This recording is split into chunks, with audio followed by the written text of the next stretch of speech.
May sugal story dearest Hazel. Itago mo na lang ako sa bansag na tuding etong story ko.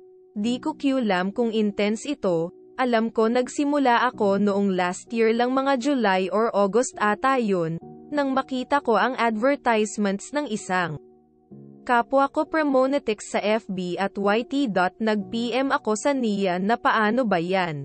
Hanggang sumagot siya sa akin ng gawan kita ng account. Ako mag-cash in at mag-cash out sa pera mo. Tapos I send ko sa'yo pag manalo, nung unang mga cash in ko talagang olots tapos nagsisimula naong gigil serye ng buhay manunugal ko.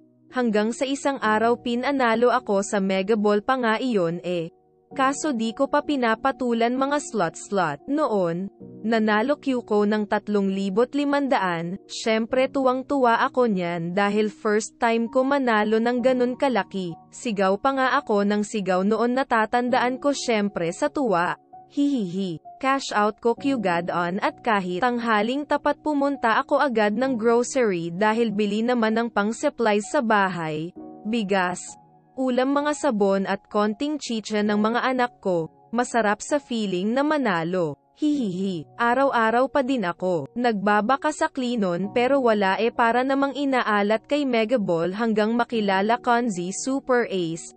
Lang yang Super Ace yan pag bago ka panalunin ka pero katagalan babawian ka. Hahaha. Fast forward, January 26, 2023 di ko makakalimutan yang araw na yan dahil dyan ako nakatikim ng mas malaking panalo. Puto 12K ang binigay sakin ni Money Coming, Super Race at niong lalaking nagagalit pag kumo-combo ung board. Basta Jillian, nikyug palipat-lipat at sumubok ng malalaking bet, tuwang-tuwa ako nun kasi na-cash out ko. Di ang sarap ng tulog.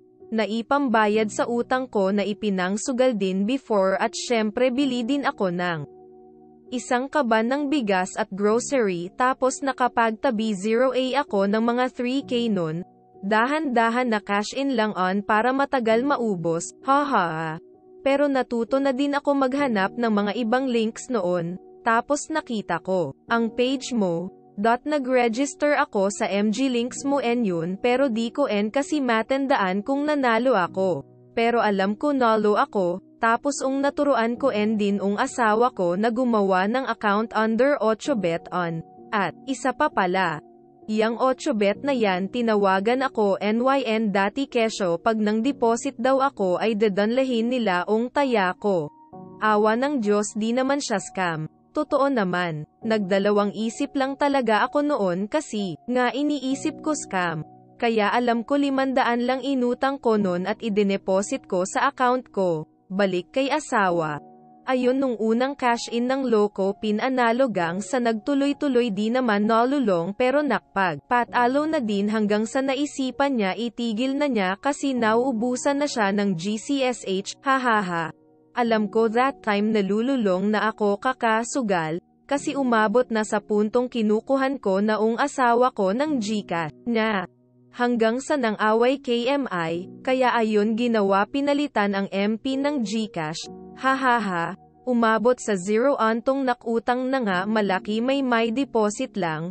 Pero awa naman ng Diyos minsan pinapalad at nab-iron na din mga pinagkautangan.sa ngayon, sumusubok pa din pero lowest bet na lang pinakakaya, piso-piso pag lumago, taas konti at pag naabot na ng 500 cash out na agad. Hihihi sa ngaon ay wala naman na atraso sa mga kaibigan dahil sa letseng sugal yan pag may puhunan na lang bawal na mangutang dahil baka di na makabayad. Isa lang masasabi ko ang sugal ay sugal talaga. Nagugilty lang ako talaga pag nasa sambit ko thank you Lord pag nang scatter na, yawa.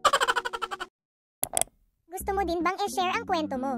Mag-PM ka lang sa Facebook page na Kwento Mo kay Hazel. Salamat sa panonood. Hanggang sa susunod.